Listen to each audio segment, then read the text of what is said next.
सार्वजनिक बांधकाम विभाग अहमदनगर ग्रामविकास व पंचायत राज यांचा एक आपल्याला मुद्दामून प्रताप मी दाखवण्यासाठी आणलेला आहे।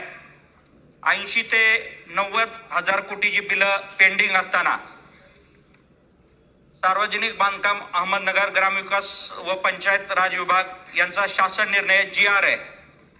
हा 3 ऑक्टोबर 2024 रोजी हा GR काढलेला आहे। या GR नुसार 7 कोटी रुपयांची कामं पूर्ण झाली आणि ती कामं पूर्ण झाल्यानंतर ज्यावेळेस बिलं सादर केली गेली त्यावेळेस कळलं की हा GRच खोटा आहे। ही कामं पूर्ण झालेली आहेत। हा GR आहे।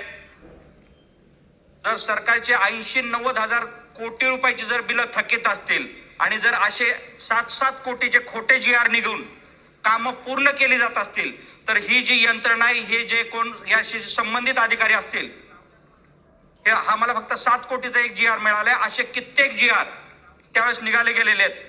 माझ्या माहितीच्या प्रमाणे 50 कोटीच्या आसपासचे असे खोटे GR निघालेले आहेत आणि या GR नुसार ही कामं टेक्निकल सँक्शन होऊन सगळं होऊन कंप्लीट झालेत आणि ज्यावेळेस बिलाला गेलेत त्यावेळेस कळतंय की हे खोटे GR निघालेले आहेत। संबंधित यंत्रणेची पूर्ण चौकशी झाली पाहिजे, याच्यामध्ये दोषी असलेले अधिकारी आणि त्याचबरोबर जे कोणी हे काम केलं असेल त्या सगळ्यांवरती सरकारने कारवाई करावी अशी माझी आपल्याला आपल्या माध्यमातून विनंती आहे साहेब।